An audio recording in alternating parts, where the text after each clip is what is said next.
Greetings, family, and welcome to another edition of Black Talk Radio, where black media matters and black life definitely matters. Today is Sunday, July 29, 2018. Today's feature is a special feature called Rest in Power. The Trayvon Martin story is the must-see docuseries of the year. Let's take a look at the story.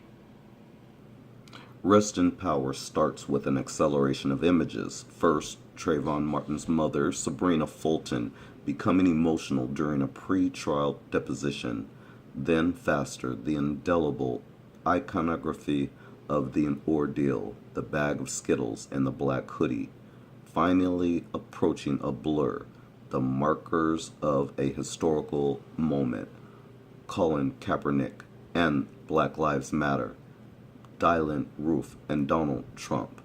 By the time it arrives at its conclusion, Jenner First and Julia Willoughby Nason's 6-hour docuseries, wide-ranging, provocative, polemical, fulfills the promise of this fretful beginning, emerging as perhaps the definitive treatment of an American tragedy, the consequences of which reach far beyond one family, one community, one case.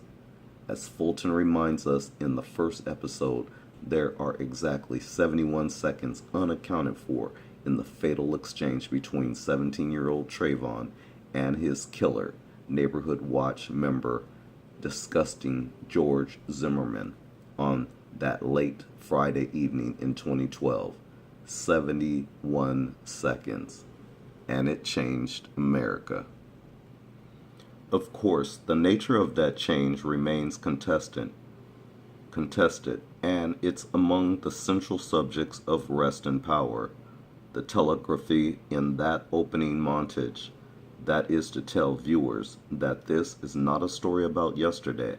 This is a story about today and tomorrow, and the country that we're living in. First explains, leaning over a conference table in Paramount Network's New York offices just hours before the first episode's April screening at the Tribeca Film Festival.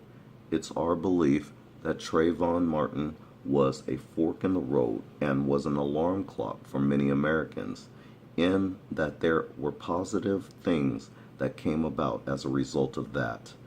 A consciousness, a new civil rights movement, and there was blowback. And we're currently living in the blowback.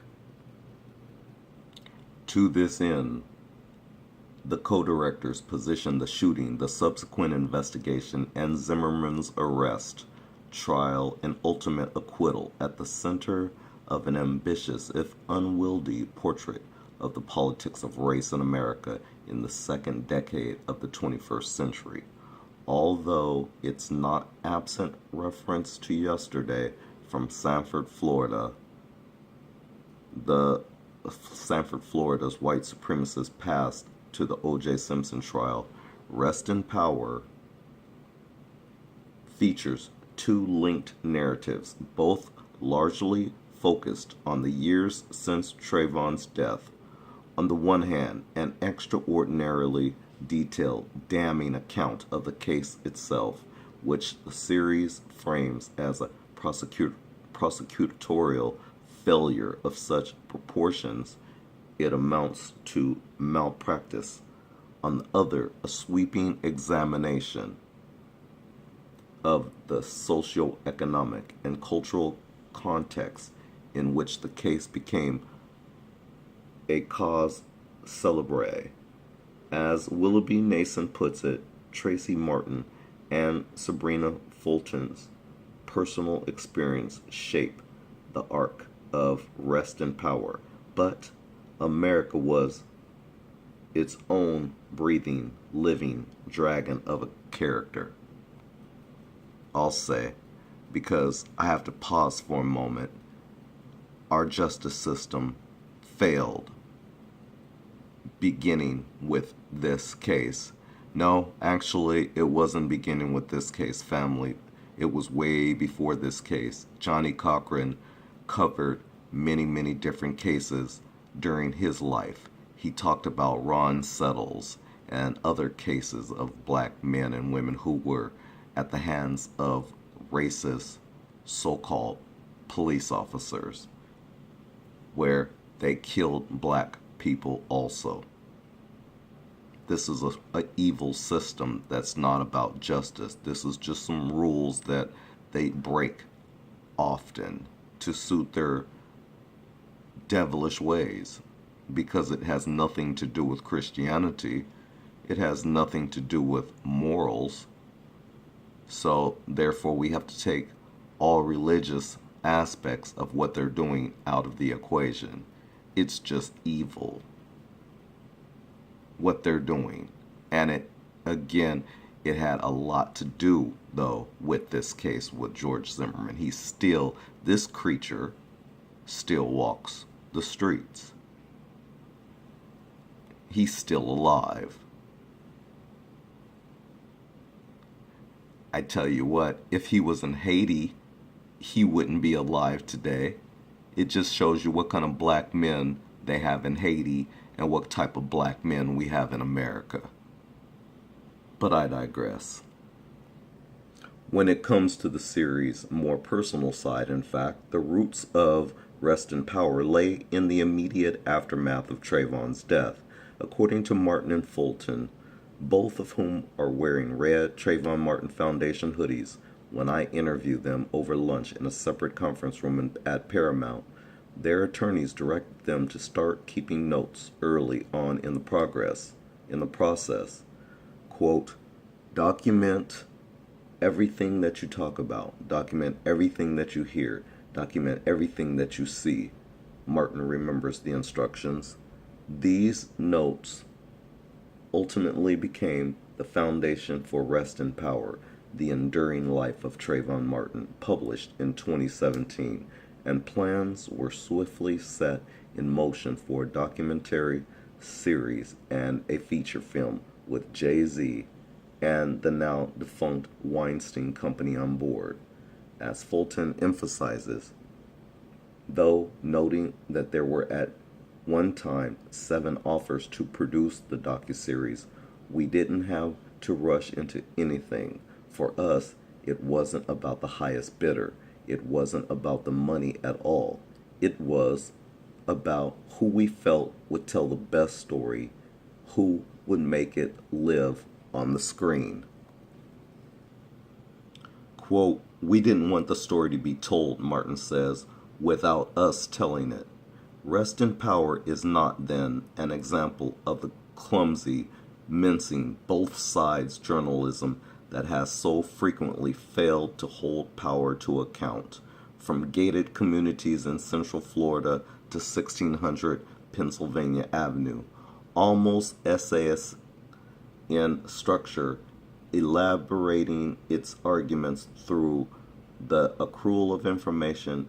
It stints in neither its scathing assessment of State's Attorney Angela Corey's calamitous case against Zimmerman, botching jury selection, the handling of expert witnesses, and closing arguments, among other facets of the trial, nor in its understanding of the connections among white supremacists, the National Rifle Association,